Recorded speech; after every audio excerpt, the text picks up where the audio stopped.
And what does the last cup argument say? The cheapening of rights discourse argument. Yeah. It says that if we cheapen normative value, which is what holds us together and stops us from causing extinction and other bad impacts, by treating animals the same as humans, that binding. So binding is bad? What? Binding stuff is bad? No, binding is good. Binding keeps us together. So rights don't bind, but it's like book binding. Welfare does because it's like legal. Well, I just don't understand. Like, I actually don't understand the argument. Wait, what? Wait, what is Cup saying? Cup says that the normative value of rights, or the cost of assigning rights to animals, is the connection between rights and responsibilities gets lost, right? Here. And so then when we apply the rhetoric of rights to animals, then we're cheapening the worth of a right, and seeing as the right is the only thing that's holding us together via the analysis. So rights cheapen the worth of rights? No, giving animals rights cheapens the worth of rights. Why? Because they weren't respected? Maybe there's just no more. I'll stop. 25 bucks. That's the warrant. Okay, I'm gonna put this in. Did I get that thing? Yeah, okay. Here, I hope I answered it. Let me just put this in order. Then it's gonna be. Can you jump me or 1AR? No, I cannot, sorry. Full 1AR. Just lay out the round for us, really. It's going to be AC starting on the top, on the definition, then the NC, like the dwarking stuff, and the counterplay. So you have the AC? Yeah.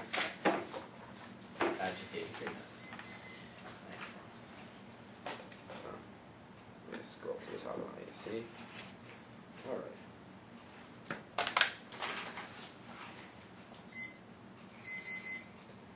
Game over, Kyle. He has conceded the Merriam-Webster definition that animal rights define as right to fair humane treatment, and that he has determined what treatment is fair or humane, regards an ethical framework because there are normative terms that require contextualization given. He chose an ethic any negro that defines right in specific context is incorrect unless he backs the definition of the framework. He is not justifying an inviolably conceptual rights, rather just justifying utilitarianism. This is the reason why he does not get any sort of offense on the Dworkin evidence. Additionally, even if you don't buy the preclusion argument, this is the reason why his definition is false, because he is conceding except after definitions and interpretation, because the only way to account for night times through this has two implications. The first implication that there's no counterplay competition through the definition because there is no distinction between the right to welfare, the right that I give animals, the right to well-being, which is contextualized by my framing. The second is that there's no Dworkin evidence. He did not go for the Trump argument in the next speech because he has conceded that my definition comes first. It also is a reason why he can't go for the opposite because he never justifies why invalidity first. Because even if he contests the definition in the next speech, there is reason to do it. Furthermore, he's going for common usage charges about Dworkin, but I always win on common usage because Merriam-Webster is the basis for any sort of other definition because it's colloquialism. It's how we define how we actually use it in terms of speaking, and then Dworkin can then add on to that, which means it's the basic definition. But he has conceded analysis. Game over on that. Now, go to rule consequentialism.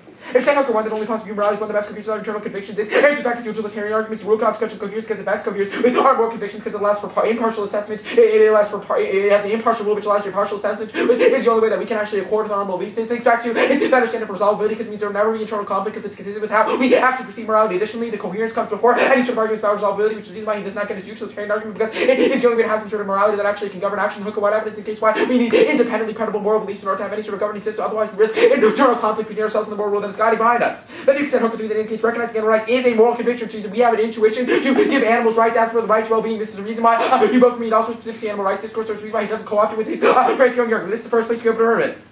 Now, contention 2. Game over, God, he has conceded too much to call 1 and 2 evidence are specific to rights. And problem 1 evidence specifically says how the denial of rights has created a dualistic division that has come from the ancient times, which is the reason why animals cannot get, the thing is why animals are relegated and humans have reign over all life. This means the counterplay can never solve for the AC advantages. I have the biggest link to extinction here. I have the biggest link to extinction where outweighs under active or rule consequential, which is the reason why he doesn't get the counterplay because it outweighs the net benefit. Additionally, he has conceded the contrary evidence indicates that it's this type of development and lack of rights that has led to this type of sustainable development logic, which has led to the 6 extinction, which means even if there's been a roost of progress in the past, is to try or die for the affirmative now. The only way to avoid extinction is to do the affirmative, not the counterplay. There's always risk for the totality counter with a solvency deficit for the counterplay because he has conceded the AC offense and the contrary evidence specific to rights. Then the confer evidence codifies the impact to extinction, which means always outweighs that benefit. Now it's working. First on the resolvability arguments. Caused by the arguments from the AC about Hooker 3 and Hooker 1 and 2, how I mean resolvability because I'm dealing with who's confused with convictions and animal rights are a moral conviction. This is a reason why I'm winning under the Trump's argument. Counterplay. First. Perfectly right, this evidence just says the distinction between animal rights and animal welfare is that animal rights doesn't care about the treatment of humans. This justifies the perm because A, the AC proves why it's good for both humans and animals to have rights, and B, the AC explains why animals ought to be included in our consequential calculation. Second, per to both the AC grants animals the right to welfare, there's no competition. 3. Per give animals more right to well-being and a legal right to welfare. 5. Their net benefit doesn't link to any standard. Their rights-based. 4.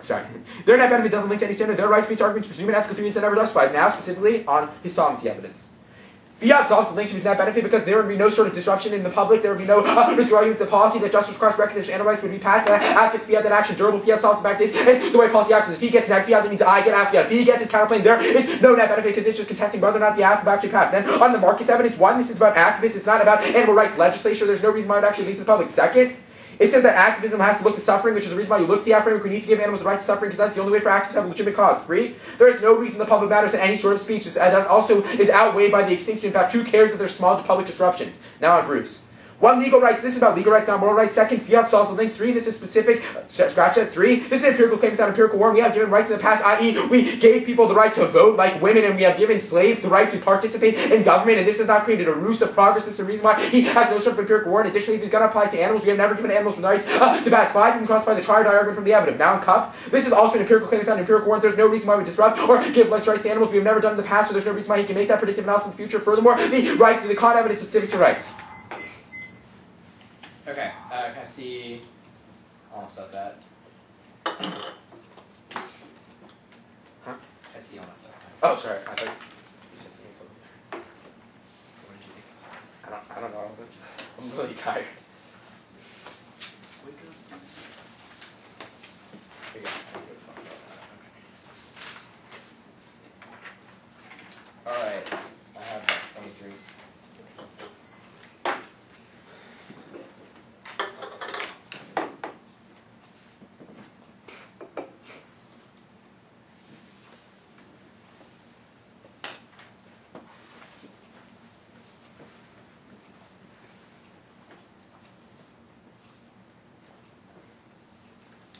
Can I see the firms?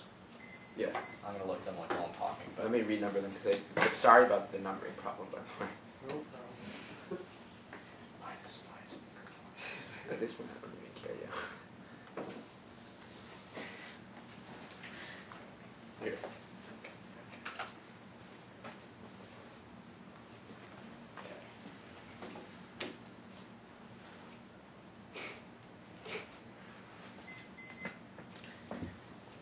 Okay, you're trying to go NC.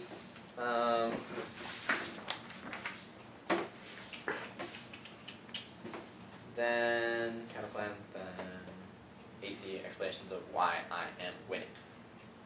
NC, counterplan, AC, explanations of why I'm winning. Yeah. On the AC, you're going to explain why you're winning. Is that what you're saying? No. Oh, okay. I was confused. I thought you said AC. Maybe sass. I'm Alright. not, I was confused. Alright. Are you ready? Yeah, I guess. I can see the definitional debate fine. You know, he looked at his definition of problems that he still doesn't understand that rule consequentialism does not link as well as act consequentialism to my meta-centered resolvability. Is going to link you better to the coherence theory, which means that my act consequentialist theory, which does not give them rights because you cannot have rights under act consequentialism because you'd be maximizing no matter what, which is why like the impact of the framework is going to be the reason the reasoning you're negating. So go to the resolvability arguments now.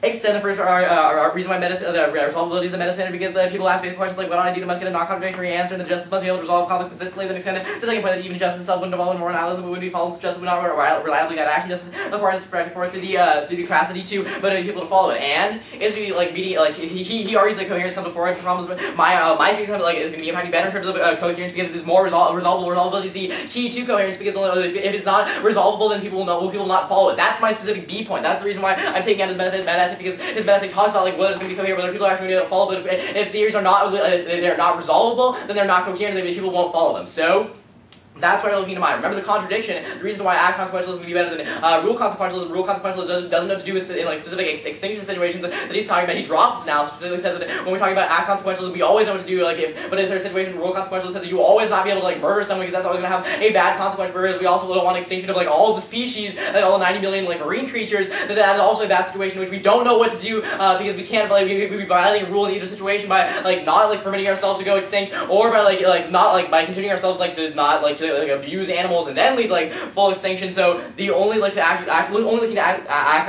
consequentialism is the way to resolve this. So because my theory is the only one that functions under both theories of coherence and of resolvability, this is the only ethic that applies in the round. You act utilitarianism